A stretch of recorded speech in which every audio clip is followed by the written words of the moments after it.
నమస్తే, welcome to Bharati TV. నేను బాపయ్య. బాబు గారు డోంట్ వరీ, మేమున్నాం కదా అని చెప్పేసి ఈ వీడియోకి నేను ఒక టైటిల్ పెట్టాను. అంటే ఆంధ్రప్రదేశ్ ముఖ్యమంత్రి తెలుగుదేశం పార్టీ అధినేత నారా చంద్రబాబు నాయుడుకి కేంద్ర హోంశాఖ మంత్రి అమిత్ షా భరోసాని కల్పిస్తున్నట్టుగా నేను తమ్నైల్లో కూడా పెట్టాను. బాబు గారు డోంట్ వరీ, మేమున్నాం, మేము చూసుకుంటామని చెప్పేసి అమిత్ షా అంటున్నట్టుగా తమ్నైల్లో పెట్టాను. ఎందుకు అలా పెట్టాను?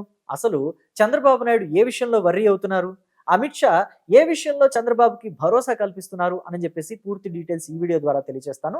ఎక్కడా స్కిప్ చేయకుండా ఎండ్ వరకు చూడండి.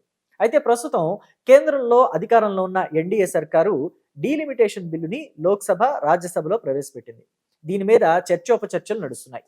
ఎన్డీఏ కూటమిలోని పార్టీలన్నీ కూడా డీలిమిటేషన్ బిల్లుని సపోర్ట్ చేస్తుంటే, ఇండియా కూటమిలోని పార్టీలు ఈ బిల్లుని అపోజ్ చేస్తున్నాయి. ముఖ్యంగా దక్షిణాది రాష్ట్రాల్లోని వివిధ రాజకీయ పార్టీలు కూడా దీన్ని అపోజ్ చేస్తున్నాయి. ఎందుకంటే డీలిమిటేషన్ బిల్లు జనాభా లెక్కల ప్రాతిపదికన చేస్తారు అని చెప్పేసి ఆ బిల్లులో కూడా ఉంది. కాబట్టి జనాభా లెక్కల ప్రాతిపదికన డీలిమిటేషన్ చేస్తే దక్షిణాది రాష్ట్రాలకి అన్యాయం జరుగుతుంది అని చెప్పేసి ముఖ్యంగా తెలంగాణ ముఖ్యమంత్రి రేవంత్ రెడ్డి, తమిళనాడు ముఖ్యమంత్రి ఎంకే స్టాలిన్ ఇద్దరు కూడా చెప్తున్నారు. పైగా తెలంగాణ ముఖ్యమంత్రి రేవంత్ రెడ్డి ఏమంటున్నారంటే, దీనిని మీరు జనాభా లెక్కల ప్రాతిపదికన చేపట్టకపోయినా మామూలుగా 50% సీట్లు పెంచినప్పటికీ కూడా ఓవరాల్గా చూసినా తెలుగు రాష్ట్రాలకి, ముఖ్యంగా దక్షిణాది రాష్ట్రాలకు అన్యాయం జరుగుతుంది అని చెప్పేసి ఆయన అంటున్నారు. అయితే ఇక్కడ చంద్రబాబు నాయుడు ఏ విషయంలో కంగారు పడుతున్నారు అనేది మనం ఒక్కసారి చూసుకోవాలి. ఇదే ఆయన చెప్తుంది కూడా. ఎందుకంటే బిల్లులో ఏమో జనాభా లెక్కల ప్రాతిపదికన డీలిమిటేషన్ చేస్తాం, అంటే నియోజకవర్గాల పునర్విభజన చేస్తాము అని చెప్పేసి ఉంది. కానీ ఇక్కడ అమిత్ షా ఏం చెప్తున్నారు, మేమంతా దీన్ని ప్రతి రాష్ట్రంలోనూ లోక్సభ సీట్లు 50% పెంచుకుంటూ వెళ్తామని చెప్పేసి చెప్తున్నారు. అయితే ఇది బిల్లులో లేకపోవటం వల్ల కొంచెం కంగారుగా ఉంది అని చెప్పేసి తెలుగుదేశం పార్టీలో ఇంటర్నల్గా కంగారు పడుతున్నారు అని చెప్పేసి అధినేతతో పాటుగా మిగతా ఎంపీలు, ఎమ్మెల్యేలు కూడా కంగారు పడుతున్నారని చెప్పేసి ఒక టాక్ నడుస్తుంది. ఈ క్రమంలోనే తెలుగుదేశం పార్టీ కీలక నేత బాపట్ల ఎంపీ తెన్నేటి కృష్ణప్రసాద్ కేంద్ర మంత్రులతోటి కూడా సంప్రదింపులు జరిపితే, మీరు ఆ విషయంలో అయితే కంగారు పడక్కర్లేదు అని చెప్పేసి, అలాగే 50% సీట్ల పెంపు అనేది ప్రతి రాష్ట్రంలోనూ ఉంటుంది, భారతదేశంలోని ప్రతి రాష్ట్రంలోనూ 50% సీట్ల పెంపు ఉంటుంది అని చెప్పేసి వాళ్ళు భరోసా ఇచ్చారట. అంటే పైగా ఇప్పుడు వాళ్ళు కేంద్రంతో కలిసే ఉన్నారు, ఎన్డీఏ సర్కార్లో ఉన్నారు తెలుగుదేశం పార్టీ వాళ్ళు. పైగా చంద్రబాబు నాయుడు కీలక పాత్ర పోషిస్తున్నారు. చంద్రబాబు ఎంపీల మద్దతు కూడా కేంద్ర ప్రభుత్వానికి ఇప్పుడు చాలా అవసరం. కాబట్టి ఇక్కడ మోసం చేసే అవకాశమో లేకపోతే వీళ్ళని ఇబ్బంది పెట్టాలనే ఆలోచన ఉండదు అని చెప్పేసి క్లియర్గా తెలుస్తుంది. కాబట్టి ఈ విషయంలో కాస్త ఊరట లభించినప్పటికీ కూడా ఇంకొక విషయంలో చంద్రబాబు కొంచెం కంగారుగా ఉందట. అదేంటి అని అంటే, ఇక్కడ డీలిమిటేషన్ జరిగేటప్పుడు ప్రతి రాష్ట్రం నుంచి 10 మంది అభ్యర్థులు ఉంటారు. అభ్యర్థులు అనాలా లేకపోతే వాళ్ళని ప్రతినిధులు అనొచ్చు, అభ్యర్థులు కాకపోయినా ప్రతినిధులు అనొచ్చు. సో ఈ ప్రతినిధుల్లో 5గురేమో ఎంపీలు ఉంటారు, 5గురు ఎమ్మెల్యేలు ఉంటారు. సో ఈ 5గురు ఎంపీలు, ఎమ్మెల్యేలు ఆ డీలిమిటేషన్ ప్రక్రియని గమనిస్తూ ఉంటారు. కానీ వీళ్ళకి ఓటింగ్ వేసే అవకాశం అయితే ఉండదు. అయితే ఇక్కడ చంద్రబాబు నాయుడు కావచ్చు, తెలుగుదేశం పార్టీ నాయకులు కావచ్చు ఏమడుగుతున్నారంటే, ఓటింగ్ వేసే అవకాశం కూడా కల్పించండి అని చెప్పేసి అడుగుతున్నారట.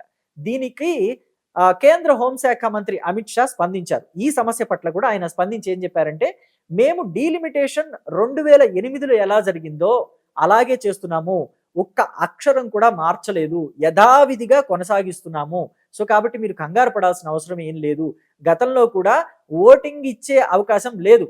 ప్రతి రాష్ట్రానికి సంబంధించిన ప్రతినిధులు డీలిమిటేషన్ ప్రక్రియని గమనిస్తూ ఉంటారు. వాళ్ళు కూడా ఆ డీలిమిటేషన్ జరిగేటప్పుడు అక్కడే ఉంటారు. కానీ గతంలో కూడా ఓటింగ్ ఇచ్చే అవకాశం లేదు, ఇప్పుడు కూడా ఉండదు. కానీ మీరు ఎటువంటి కంగారు పడాల్సిన అవసరం లేదు. డీలిమిటేషన్ ప్రక్రియ చట్టబద్ధంగా, న్యాయపరంగా ఎలా జరగాలంటుందో, రూల్స్ ప్రకారం ఎలా జరగాలంటుందో అలాగే జరుగుతుంది. ఎక్కడా కూడా భయపడాల్సిన అవసరం లేదు అని చెప్తున్నారట.